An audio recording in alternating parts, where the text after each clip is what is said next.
So guys, এই যে পাহাড়িদের শান্তি পিঠা হচ্ছে কিভাবে প্রসেসিং করা হয়। তো দেখুন, এই যে এখানে হচ্ছে মিঠা, ওটা আগের গুড়, হ্যাঁ নারিকেল। তো নানি কিভাবে হচ্ছে বানাচ্ছে দেখুন। নানি এটা কি পিঠা? সান্নে পিঠা, সান্নে পিঠা, চাকমা সান্নে পিঠা। তো একটু দেখান ভালো করে। দোল নয় দে, দোল নয় তো, আর একটা বানাই দেখান, একটু বানাই দেখান। হ্যাঁ এইগুলা হচ্ছে আমাদের পাহাড়ি সান্নে পিঠা। হ্যাঁ মামা দাদা জয়েছে।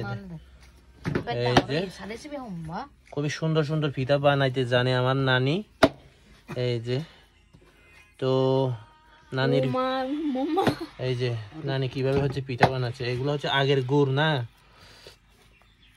এই যে দেখুন আপনারা।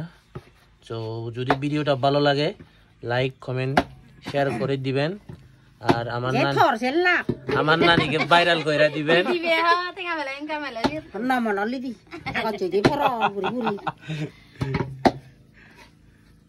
এই যে ফ্রেশ পিঠা, খুবই সুন্দর পিঠা না, পাহাড়ি একদম অর্গানিক পিঠা। তো ভালো থাকবেন গাইস, সুস্থ থাকবেন, আমার নানিকে বেশি বেশি করে ভাইরাল করে দিবেন।